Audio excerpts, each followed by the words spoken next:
integrity, which is very essential. For me, I keep on addressing these issues in time to time. A guy in Bihar, a guy in UP don't know much about southern part of India. They don't know much about Tamil Nadu. The leaders I'm talking about. And also at the same time, the people from southern states, they don't have a great idea about what's happening there. This is the way, unless we integrate our cultures. We have a Max Muller to understand Germany. We have the Lens Francis to understand France. We don't have any kind of cultural centers within our India to understand each other, which is the essential.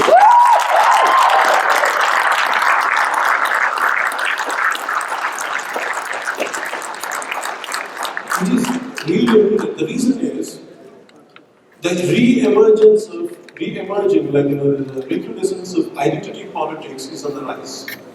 This is going to impact the integrity of our nation. Unless our leaders and our political parties come together as one unit, unless they don't address this cultural differences in identity, and it is going to create a lot of problems. And that's the reason I want to bring it to your notice, as that culturally, somehow all of us should make an effort to understand each other, which is really needed to feel as one India and to make it to take it to at a global level. Really, the kind of global power we are looking at to become a global power, unless we feel as one, unless we culturally we are as one unit, it would be very difficult to take it forward. And before finishing this, India is a passive society. Whatever happens, that does, in fact, recently I was talking about women's safety, I keep saying in Bangalore, a woman was being molested in the middle of the road, and the onlookers were just looking at as if they're not a part of it. None has the guts, none has the courage, and none has any strength. One single guy was doing it. They could have thrashed it, but no one has the strength. Can you understand what is crippling our Indian society is that passiveness. How the passiveness has to be addressed. Unless our leaders, because the problem is in assemblies, when the elected representatives watch pornography, when the sessions were going on. So what kind of message people get? This is that's how it results in at a street level. For me, this is what we have to address these issues. Unless, for me, democracy is something all of us. It's very easy to comment. It's very easy to say this is wrong, this is not possible. Million people can comment, but how many people actually can come onto the roads and participate in building of our democracy? How many people actually come physically? It's very easy. It's nice to be on the internet and on the Facebook to express your opinion. But in reality, if you come onto the roads, people are there to threaten you. People are there to intimidate you, and which keeps happening to you. They keep threatening you. They keep saying that you feel like you keep on expressing anything, and one day we're going to bump you. I said, I'm fine, but I'm not going to stop. Whatever, if there is a mistakes are there.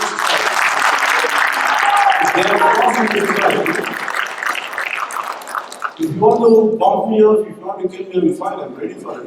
I'm prepared. No, because this is the love for my nation, because I don't want the future generations to suffer unless someone, within my capacity, what best I can do, I will do. So before finishing this, I would like to say that to tell you the greatness of our country, and to feel because there's one of my favorite poets is there in Telugu. His name is Seshendra, late Seshendra. He passed away in 2006. His works were shortlisted for Nobel Prize. And I would like to say that first in Telugu. Parvatam Yabudiki, Ungi Salam Chiyu.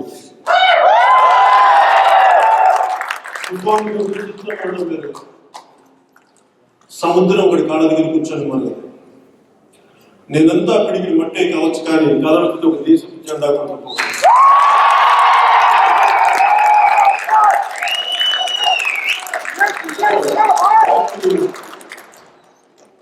though it was not translated in, I don't know whether translated this in English or not. It is translated into Hindi and other languages.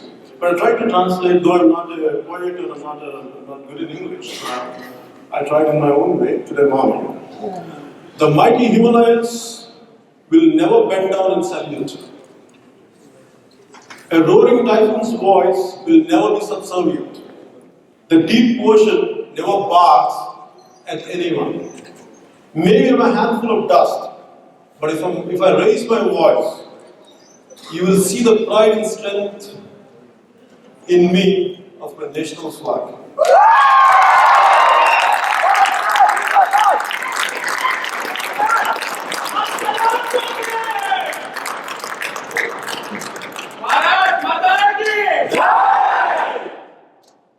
One more thing and I can say Bharat Mata Ki. Before finishing, I would like to say this. India stands for Dharma. India stands for truth.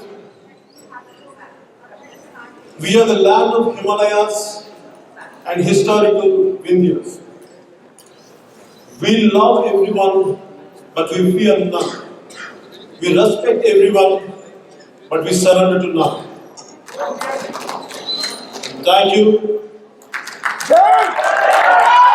Bharat Mata Ki. Right, so we have about 15 minutes for Q&A. We are going to be able to take all questions. We'll start on that side. So we can start that way.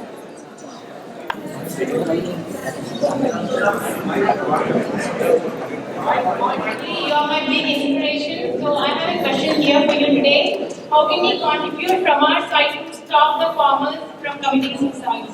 How can we make the efforts of us and support from here and JanaSena integrated with it so we can combat this problem?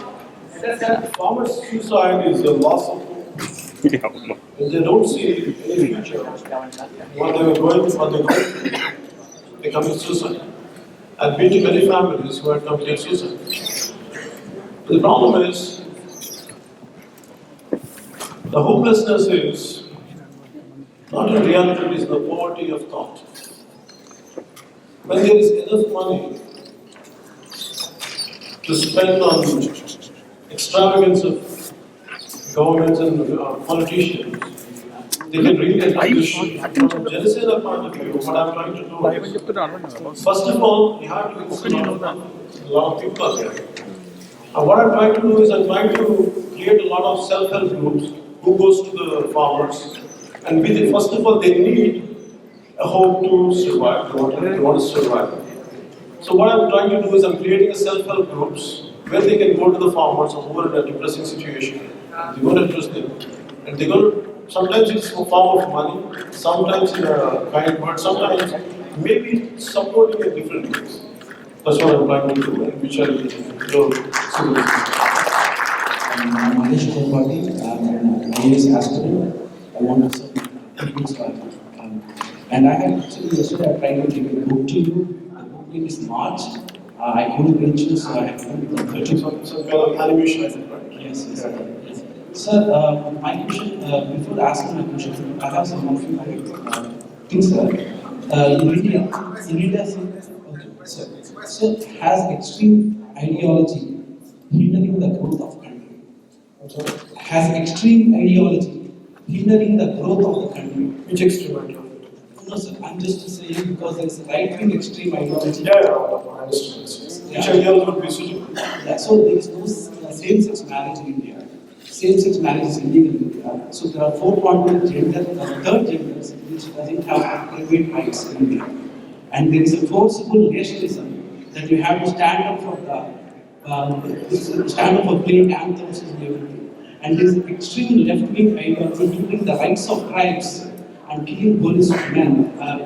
So there are like extreme ideologies. And my question is basically there are extreme ideologies which are hindering the growth of the country. So I would like to know your opinion on that. Thank you, sir. You shot like a machine. You spoke about right-wing ideology, you talked about extremism of ideology. That's a problem in our country. India is a complex country. There are so many verticals, there are so many thoughts are prevailing thoughts in the society. Not one ideology is going to unite all of us. The problem is we have to understand one left wing and one right wing doesn't really help with you.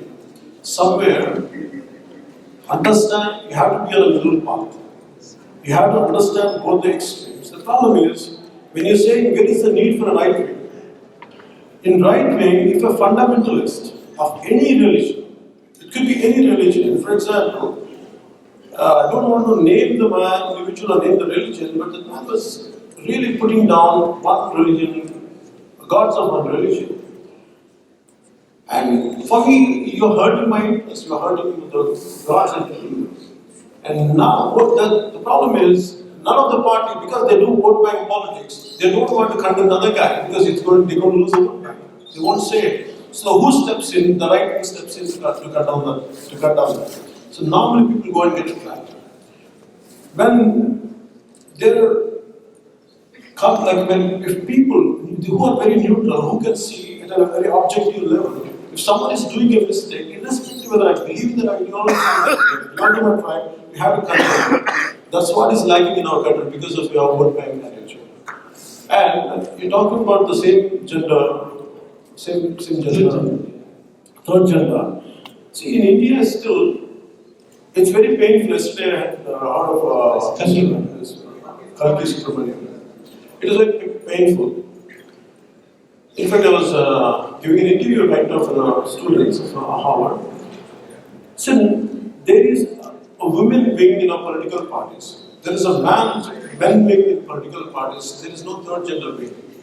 When I heard a speech yesterday, though I have a lot of empathy for them, first time I felt as a political party, I don't know the rest of the parties have done it, I want to create a third gender wing to address that.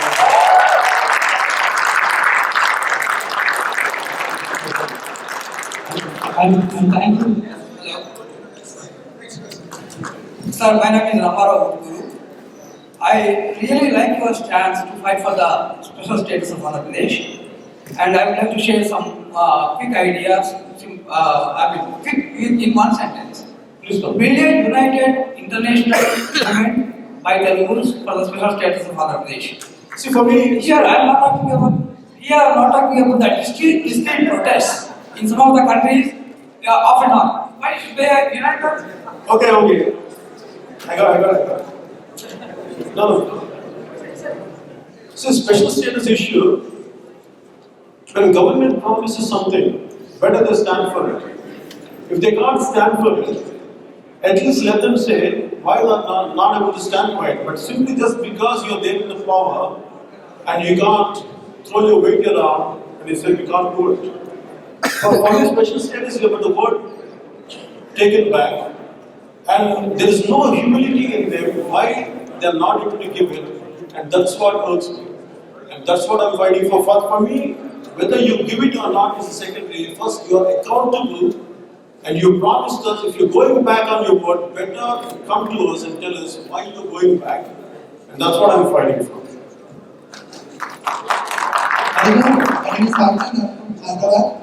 I'm a big admirer of you, and my question to you is: you have encouraged youth in politics, and many of us are here because we have started a party named as JanaSena. And my question to you is straight and simple: as you have encouraged youth, and we want to join the politics, and we always see you surrounded by businessmen like Sharad Maharaj or any producers or any big political party people. But what is the chance that you communicate with the youth of the country, and how do you communicate with the youth of the country, particularly of Telugu States, and how do you say a response and ask them to enter the politics? I have my limitations to canvas for the entire country because for me, primarily I'm more confined to both the states, though I have a lot of connectivity around the world and the entire country. But primarily focusing on both the states as in the state of Karnataka and partly Tamil Nadu. And all over, there's a lot of youngsters who would like to be in politics, who would like to take, and not just everyone at the state level, maybe in their mandal level, at the taluk level, at the town level, they want to be in it. So what I'm trying to create is, I'm trying to, first of all, right now for the last 10 years, is addressing issues, because I want to walk what I'm talking about. Unless I walk the talk, first of all, I don't want to put you at risk. I want you to believe me, okay, I'm capable of what I'm saying. And unless I walk the talk, I don't want to do anything. So right now, 3 years I've been doing it. Now, maybe a few 6 months from now, I'm creating that kind of platforms where enthusiasts like you or people like you will get an opportunity to attend the leadership program. So that's what We want to take part in development.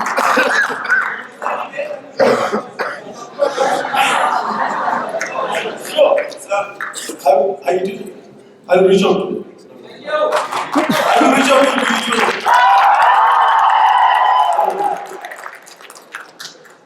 Sir. Yeah.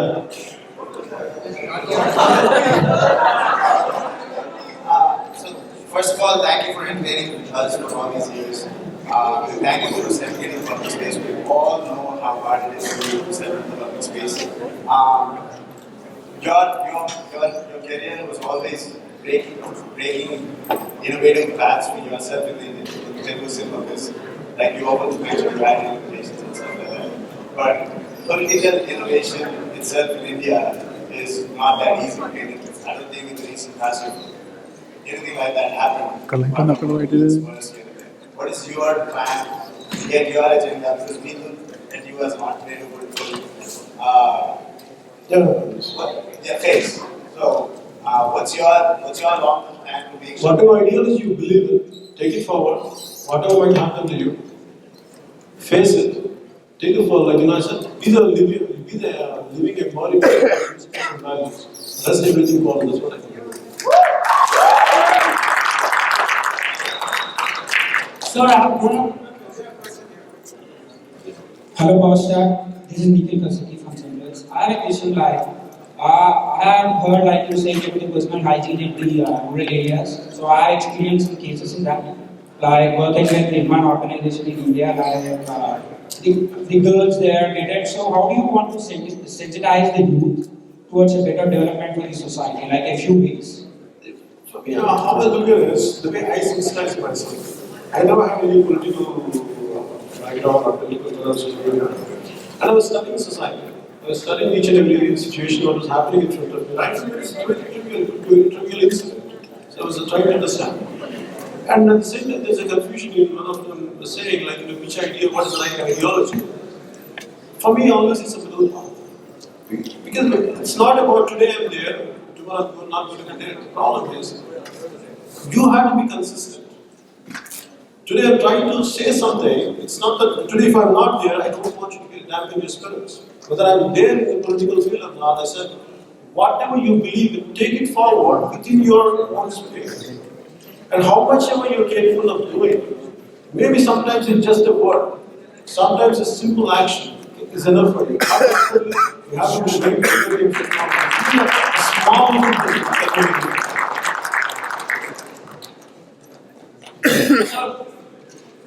So I've grown up studying about communism and Marxism at school. I said I've grown up studying about Marxism and